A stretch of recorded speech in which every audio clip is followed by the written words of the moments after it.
time to get inspired and improve your yoga knowledge in English. You're listening to Your Yoga in English, a podcast for yogis and yoga teachers that speak English as their second or third language and want to practice or teach yoga worldwide. I'm Annie, the founder of Anka Unite, and here to guide you on the way to become the confident and knowledgeable English-speaking yogi you want to be. Good morning or good afternoon if you're living maybe in a different place than Europe. Today we're going to speak to Anka, and Anka you may know from our virtual retreat. We'll be speaking about indulging without the guilt. And this topic speaks to me because of the time of the year. This time of the year is very difficult for many people because there's a lot of food around and we do feel guilty when we eat certain stuff or maybe too much of it. And I thought it would be handy or it would be nice for some people to have a little bit of support. First of all, knowing that it's fine to indulge from time to time. Also give you some tips on how to deal with it, how to prevent yourself from indulging or overeating too much, and maybe find out what you can do when it's happened. But first of all, we're speaking to Anka. She worked with us during the virtual retreat as well.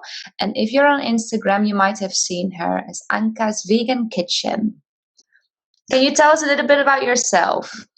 Of course, yes. Well, hello everyone. And first of all, Annie, thank you so much again for having me here.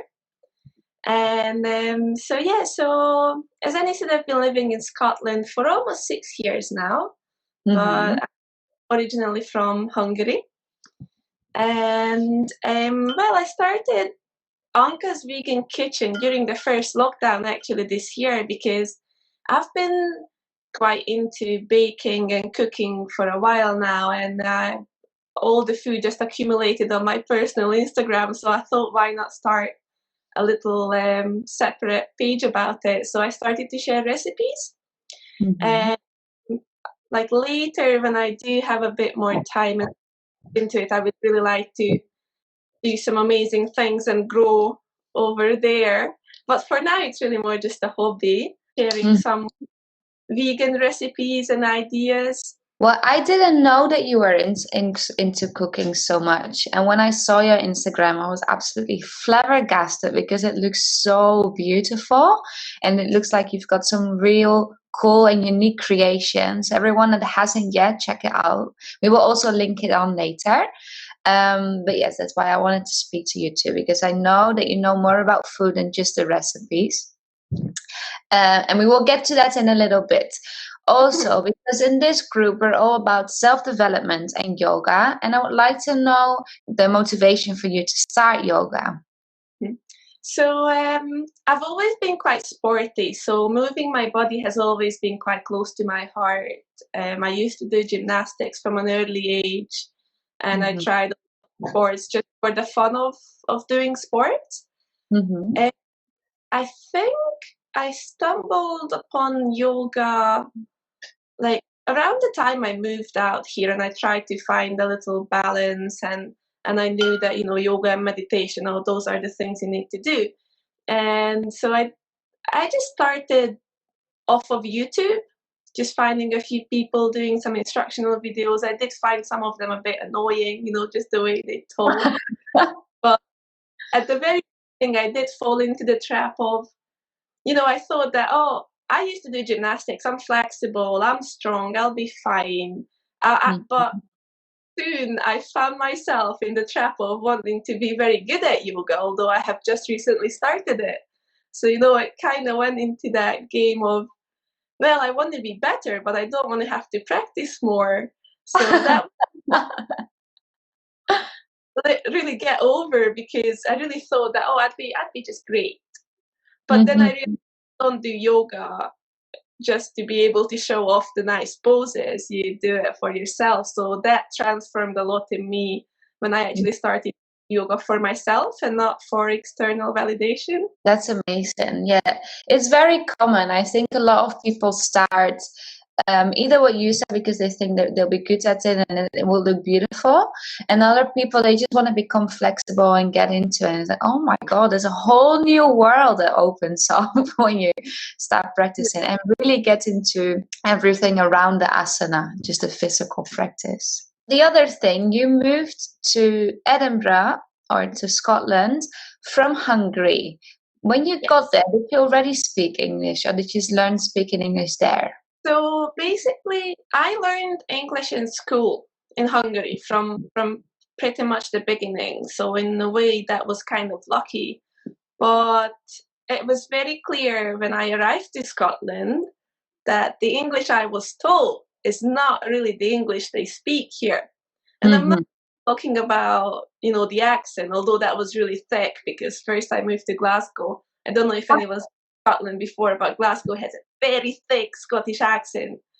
And so I learned that the English I was taught at school is not much of use because I was taught grammar and vocabulary quite okay, but listening and speaking, it didn't have that much of an accent when we were taught. So I did struggle a lot with actually, living in a second language. So I can safely say that when you think you're learning a language from books or from school, it's very different from when you actually have to go live there. I definitely agree with that.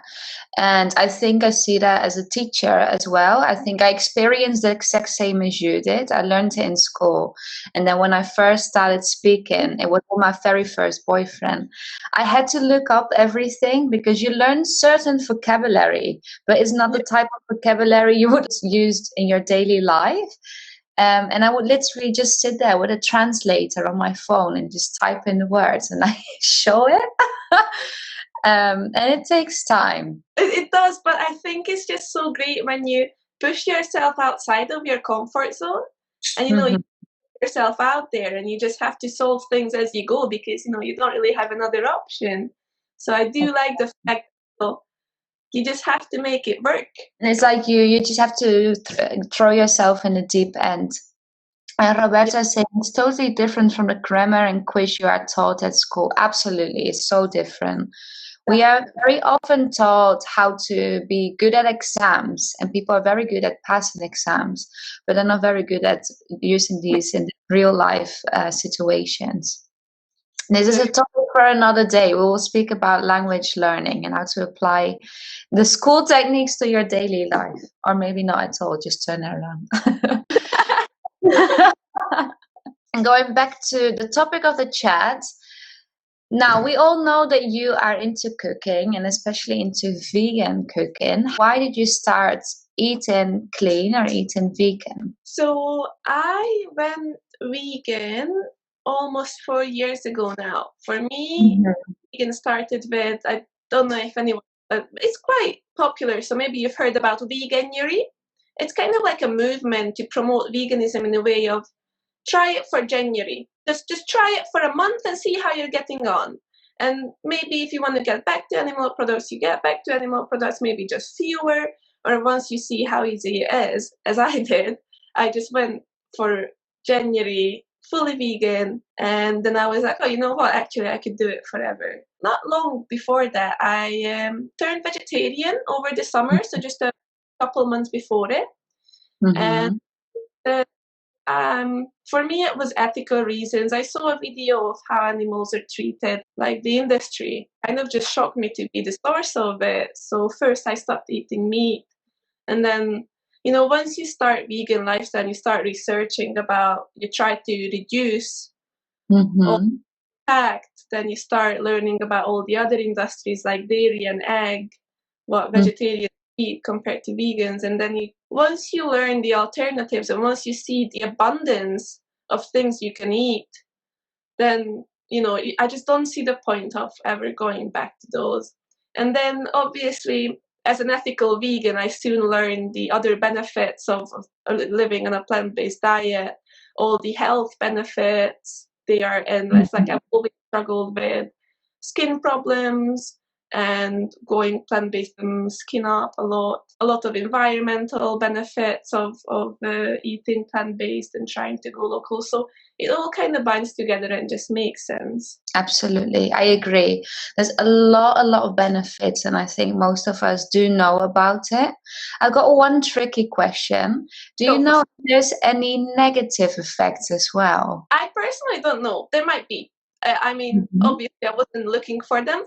I know that the things that you nutritionally couldn't get from plants, and they can very easily be supplemented by multivitamins, and it's not even like a bunch that you have to get taken. A few things that are difficult to get on a plant-based diet is B12, because it kind of comes from the soil. People take it via animals.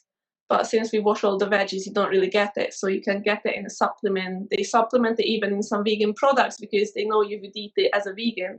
So you get them in. I don't really feel like I'm missing out on anything or I'd have any negative effects, to be honest. Like, it's been going on for years, and I've personally not been like very extreme. I really couldn't think of anything bad. Being vegan doesn't necessarily mean you eat healthy. You could be eating vegan burgers, fries, onion rings, like these can all be made vegan, and a lot of crisps, well, we all know that, and don't even mention the sweets. So just being vegan doesn't necessarily mean you're going to be healthy. I feel like there's also like a nice balance you can find about, obviously sometimes you can treat yourself to a burger or a hot dog or something that you would consider as a nasty food or naughty food rather. But if you're trying to eat more whole foods, either a vegan or not, but if you're trying to incorporate more whole foods in your diet, that will balance out how all the nutrients you take in. Your body will be so much happier, and it will tolerate easier when you're eating something that you maybe wouldn't consider necessarily healthy. Exactly. Now, one other thing, we know all the benefits for maybe the climate on our physical health. Does it have a positive effect on your self-esteem or maybe your self-image? I would definitely say yes, but it couldn't say it's only because I'm eating vegan. So I've been working quite a lot, on my mental attitude and approach. Eating clean does give you a lighter feeling. Your body feels, instead of getting all the food in and that weighing you down and you having to process it, metabolize it, and get the food coma, instead of that, you do feel like you're fueling your body. You're getting energy, and then you do have the power to go get things done, and you don't feel weighed down. But even on the long term effects, I do feel like I'm in a way leaner. So like the very beginning, when I went vegan, I did shed down some excess weight, and it wasn't necessarily just fat. It was some of the water and the fluids that my body held on to with all the preservatives and the processed things that I was taking in with the processed meat and other products, and my body was just holding on to much more like fluids and water, and I just felt more puffy, if that makes sense in a way. Eating healthier kind of helps you reduce that as well, and also clean up your skin. Overall, I do feel so much better. My skin is glowing nicer. I'm more happy with my body. I don't feel like, I have 2 or 3 binge days and then I feel like, oh, I'm twice the size as before. It's much less like that. The fluctuation, I would say, when I don't like my body or like my body, it's much less drastic. It's not that up and down. It's a bit more subtle. So the effects on your body are less extreme. You can stay more balanced. And obviously that does have a positive effect on your mindset and for your self-esteem. From Roberta, she's saying that for her, she had a really hard time because her family still eats meat. And I think it's important, she writes, to share food with the family. So how can she maybe find an alternative? Well, I do agree with it, because for us in my family, it was always a thing that whatever we did all day, we always sat down, had dinner, and discussed our day. So I can absolutely resonate with that. It is very important. to share the food with your family. Well, obviously, it would be an option if had different types of food on the table. I Mhm. know that's more work because you do have to have a vegan option and a non-vegan option, but there are very nice kind of like layovers where maybe you can make nice side dishes that are vegan, or like a very rich salad, for example. Like I love the salads when you put like quinoa, veggies, even potatoes and chickpeas. So like it's a nice rich salad even with a bit of tofu in it. And you could eat it by itself as a one pot almost, just in itself, because it's very nutritious and yummy. And then if you have meat eaters in the family, they could have it as a side next to some meat. And the Mhm. same with like nice rich soups or nice rich stews. And you could maybe make the base nice and rich in veggies and legumes and all the things that you can eat. Maybe set a nice portion aside for yourself, and then you can put some meat in the ones who refuse to eat anything without bacon. I have that in my family too. I know that people are like, oh, if it doesn't have meat in it, they don't want it. So I know it can be a bit sticky, but I think it would be and to prepare the base vegan, set something for yourself aside, and then add some meat for them, and then you would technically eat a nice food together still. Mhm. Yes, I definitely agree. Personally, I'm not vegan, but I have been eating vegetarian for years. Not at the moment, to be completely honest, because I live in Spain and very difficult. But I agree with what you said. And my dad actually used to buy alternatives for me just so we could all eat together. Oh, And yeah, it was really nice. But at the moment, now I live in Spain, it's all different. It's all gone ape shit. oh, we've all been there. Yeah, it will be fine again. Maybe in January, I'm gonna start again.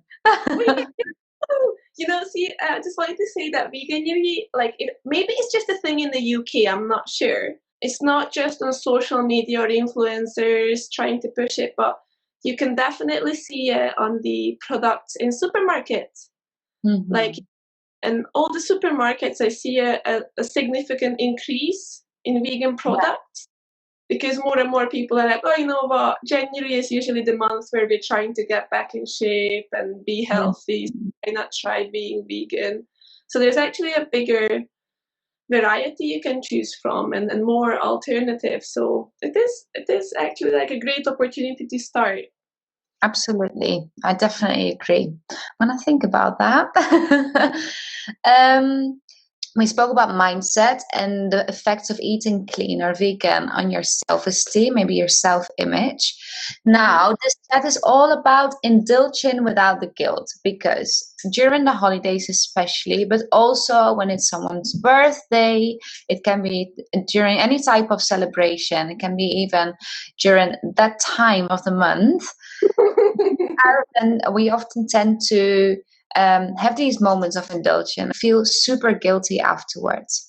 I wrote a blog about this. If you do want to read it, it's on the website.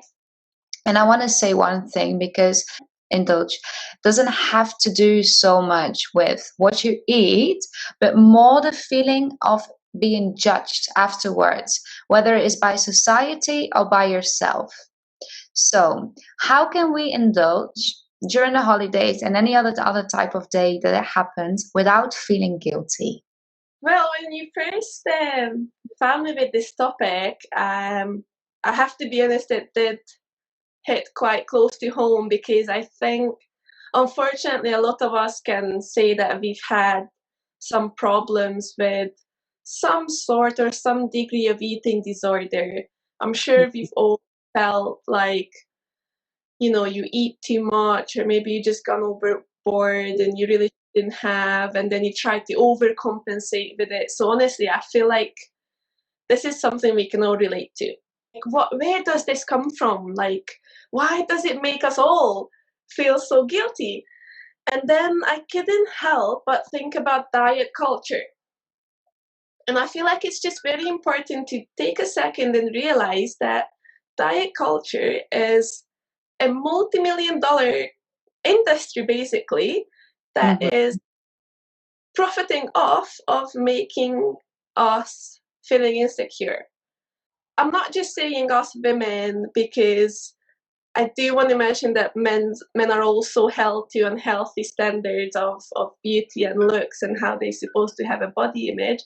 But obviously women are even more triggered. Like, we're from a very young age told how to look, how should we carry our body, and then all the tips and tricks how to achieve the impossible. Like, this is how you need to work out, this is how you need to eat. And I'm sure people seen ridiculous diets that they try to convince us that it's healthy or that it's good for your look, it's good for your body. What helped me immensely working with this kind of, pardon my French, but fucked up body image, when you try to, like, when eating is about restrictions and you have to give yourself an allowance to eat something, or then you have to compensate for eating and working out more or not eating after, that is just unhealthy. Basically, we all know that, like, I think the most important thing to understand is that you need to eat and work out because you love your body, not because you hate it. You need to accept the fact that your body does a lot of amazing things for you, and you need to feed it. And it's okay to sometimes feed it chocolate, because if you crave chocolate, your body wants it. And it's okay to sometimes want to eat things that are considered unhealthy, or they are considered as naughty food. But, you know, who says it's naughty? Like, especially during these holidays, like during the celebrational time, or you know, one of those times when you're exposed to like fancy, nice desserts or nice meals that you normally wouldn't be exposed to. Like, it's not in your reach normally. Obviously, who has like a whole cake or multiple cookies ready? Because I wish I did. But you know, during these times, if you spend your holiday thinking what and how much you should eat, you're taking back from the capacity of being there with your family, to spending quality time. So instead of like, no one's going to sit at the Christmas table and think, oh, darling, maybe you shouldn't have another spoon of that potato salad. So stop even thinking those judgmental thoughts in your head, and just come from love towards yourself, because it's so easy to like come from love to others and tell them you're fine, you don't look like you picked up a couple kilos. But when it's yourself and you look in the mirror, like, or at least myself, when I look in the mirror, I go super hard on myself sometimes. And that's the thing you need to change in the roots, that you cannot be so hard on yourself. That's not going to make changes. If you start loving your body and you start feeding it what it craves sometimes, then you're going to have a much more balanced relationship, and you're not going to beat yourself up for eating maybe a piece of chocolate cake and then punish yourself for weeks with eating just an apple a day. Let it go and get back to your normal routine. Because, but I also, oh, sorry, I kind of got a little in the Okay. quickly add that for me, usually when I indulge, let's say I get a big meal or a nice dessert, and then I kind of go like, well, okay, this day, well, I can throw it out the window anyway. Let's just eat shit anyway. You know, just all the cookies, all the ice cream, all the chocolate, and then tomorrow I'll start eating healthy. And I think that's not really what you should be doing, because you can allow yourself to eat something that's a little naughty every now and then just get back to, you know, what does your body want? After like a big indulging day or meal, your body doesn't really want another one. Just let it rest.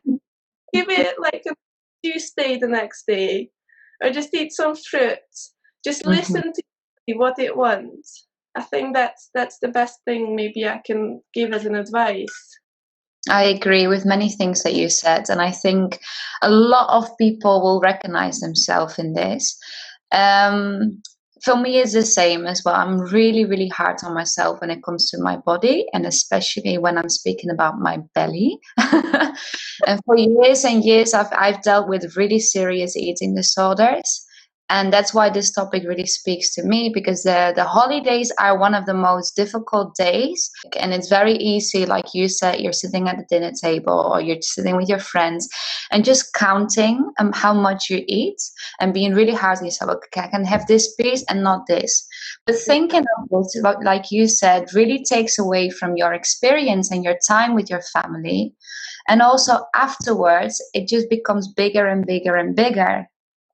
So one thing that I would also like to add to when you overeat, like you said, practice self-compassion or practice self-acceptance. It's okay to eat a little bit more and the day after eat a little bit less, but keep everything in balance. Listen to your body, listen to what you actually need, because cravings also very often come from the fact that you know that you will have a craving, and before you not eat anything, sometimes for days. So to allow yourself to have a craving afterwards.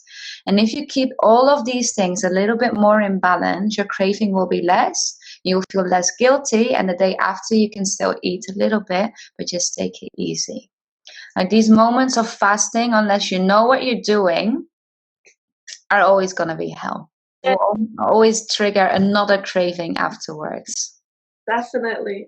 You mentioned fasting, and when you're withdrawing food from your body because you're preparing maybe for like a big meal later and you want to kind of like put some empty calories in the bank for you so you can eat more later.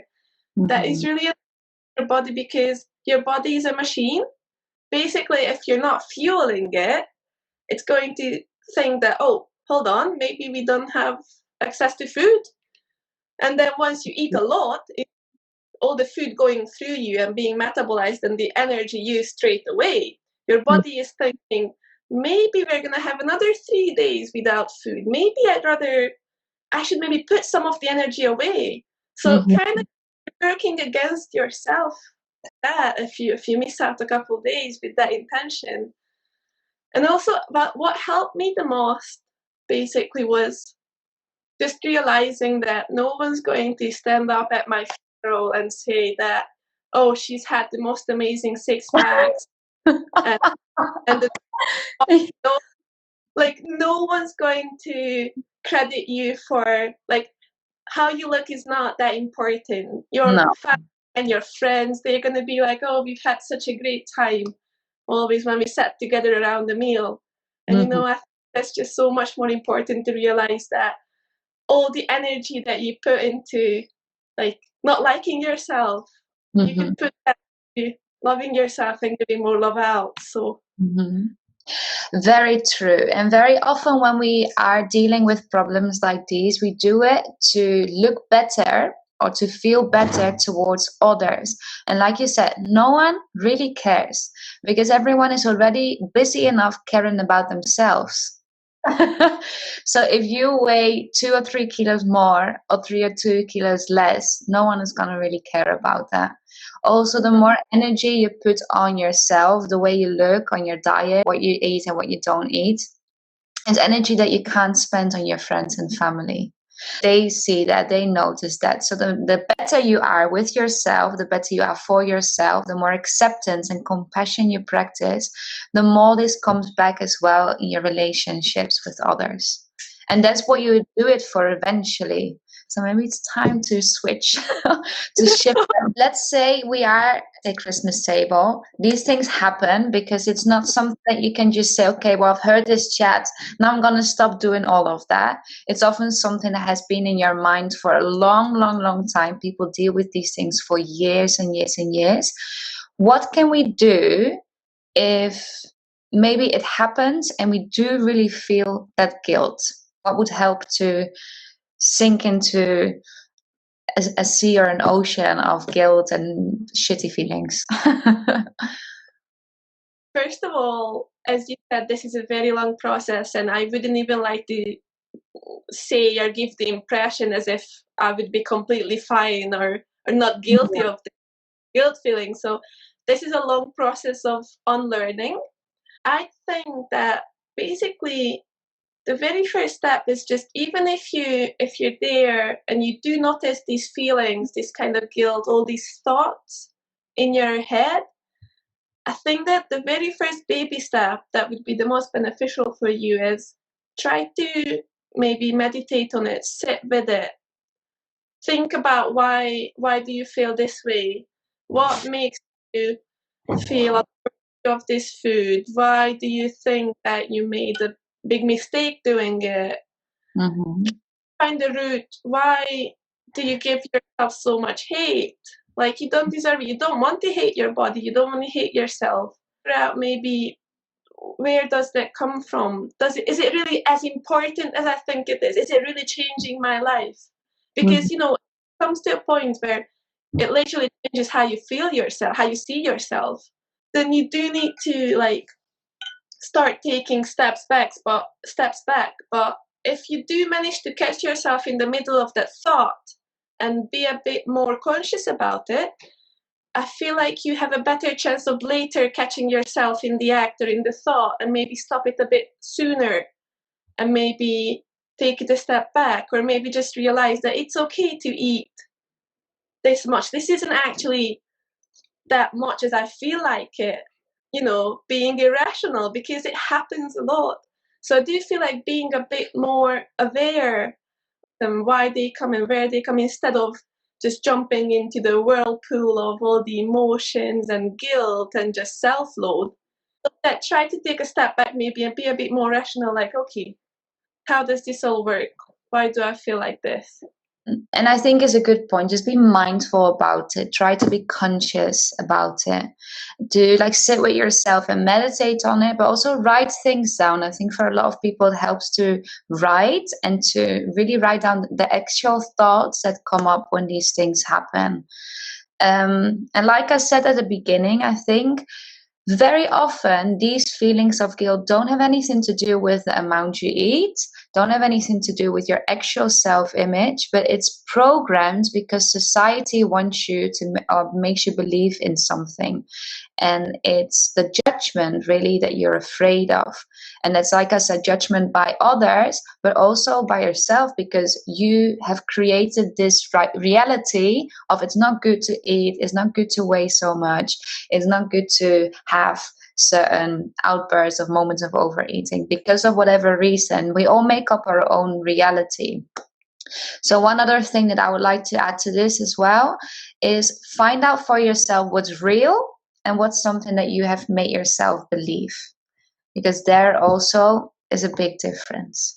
That's an amazing point. Yes, so often it just happens in your mind. You just make this picture about, okay, this is how much I should be eating, this is what I should be eating, this is how much I should be working out. But you don't realize often then it's not in your head, it's your body knows better. Exactly. If it needs more food, it's gonna be hungry, it's gonna be craving. If you're going through something emotionally difficult, you might crave something. And, if you're in an emotional distress already, you cannot beat yourself up for getting out the tub of ice cream or having a piece of chocolate. No, I agree. I agree. And again, no one really cares. Last week, I wrote a blog about indulging without the guilt. Next week, I will give you tips on how to stay calm when it happens, because it does happen. And like Anka said before, don't think that we have overcome all of these problems, because it's present. It's always there a little bit. Even after years of self-development and therapists and getting over eating disorders, these things will be there, even if you've worked on it. It's just a matter of becoming conscious and aware of it, and also acknowledge. Now, we've got something really exciting, because Anka, of course, is going to share some vegan recipes. You obviously want to know what they're going to be and how to prepare these at home. Basically, I've prepared little pictures, so you can find some posts on my Instagram page on Anka's Vegan Kitchen. However, I did want to prepare something like nice little compact for this community. So I made little documents, downloadable documents with all the 3 recipes I'm bringing you. So basically, they are all like step by step pictures, easy to follow with little instructions. So it's, I would say, foolproof. Mm-hmm. A really great like beginning to get to get into vegan cooking, because I know it can be at the beginning a bit scary because you can't really, like, I couldn't imagine how to bake anything without eggs or butter. But I've put it together nicely, and I would really like for you to let me know how you're enjoying it, because I think they are really easy and they are very close to my heart. I've tried them all. I've put my heart and soul into it. I'm so excited to share this with you guys. Me too. I'm really excited. And I've never really, well, I'm not a big cook, but I do want to try. I want to try at least one of the recipes because there's going to be a few. Do you want to share what they are? First, yeah, so there's 3 recipes. The first one is a gingerbread sugar cookie recipe. I've been making it, I've just counted it, and I've been making it for 20 years now. When I was in kindergarten, my mom asked my kindergarten teacher for the recipe when I was like 5. And I've literally made it every single year.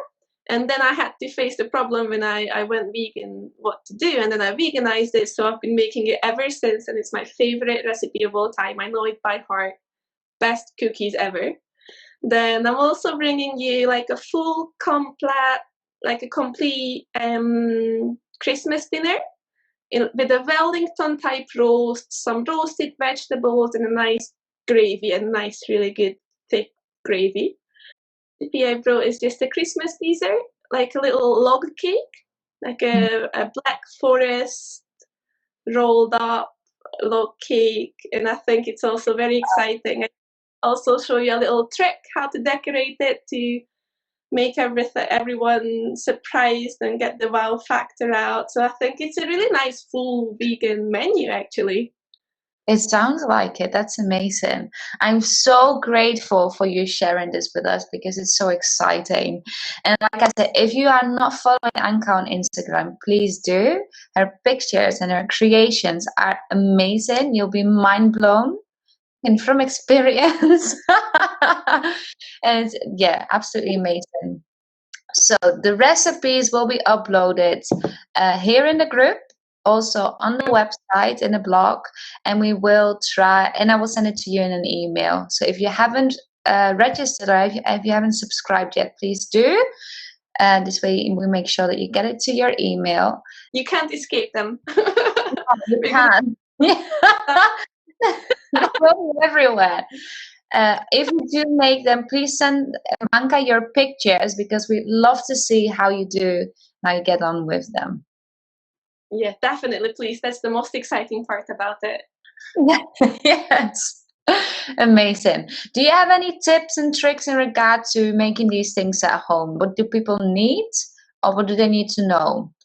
All I would say is just run through the recipe first before you start it, because I Mm-hmm. do leave little tricks, tips, trinkets. So I think I included everything I would think could maybe catch you. So if you have a run through it and then you have an overall idea of what you're doing, then just jump back to the beginning and start doing it. Like I said, if you're not following Anka yet, it's Anka's Vegan Kitchen on Instagram, and I will also name her Instagram handle in the description, so you can easily find her there. The recipes will be sent and also tagged here. On Sunday, I will send you a blog with tips and tricks how to deal with yourself after a moment of indulgence, because it happens.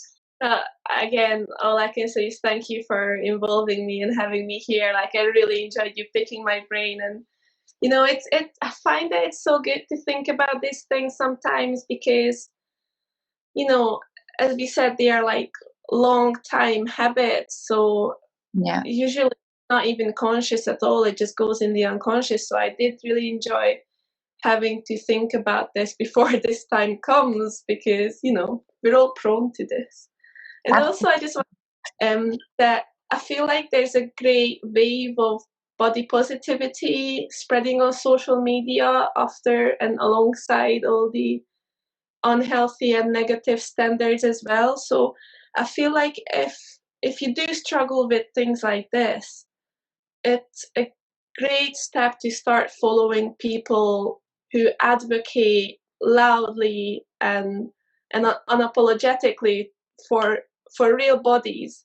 Yeah. To feed with real bodies, to see that it's okay to have flappy stomach, it's okay to have cracked skin, it's okay to have a hip dip. We all have them.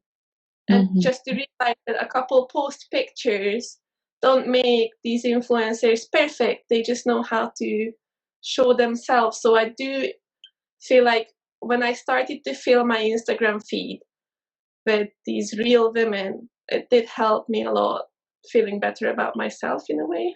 Absolutely. And I think it's also a good way to stay realistic. So yes, if you do struggle with these, sit with yourself and really try and understand where these thoughts and feelings come from. Like you said, follow or get in touch with people that are about reality and not about trying to be the best or the most beautiful, because it's just not real. And ask yourself if you do want to be involved with these things. Because if you do, you will have to put yourself under a lot of pressure. And it's a type of self-sabotage, really.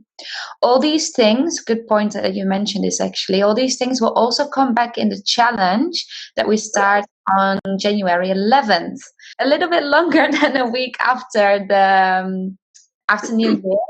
And I've chosen this date because this is the time that we start giving up on our New Year's resolutions. And a lot of people give up in the middle of the month or the start of February, but I know that you are capable of accomplishing your desires and your wishes. So we're starting on the 11th until the 15th, and all of these things come back there as well. Right, guys, I hope this chat has been useful. I hope you got something out of it. As usual, also get out of it what you need. Again, Anka, thank you so much for joining. I really enjoyed speaking to you. Thank you for having me. And we'll see each other soon. Have a lovely day, everyone. Yes, see you.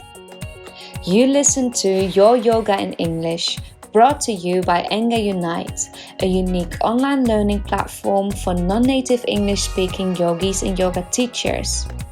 If you feel inspired and liked what you learned today, don't forget to subscribe, leave us a review, and follow us at Anka Unite and become a member of our online community, Your Yoga in English, on Facebook.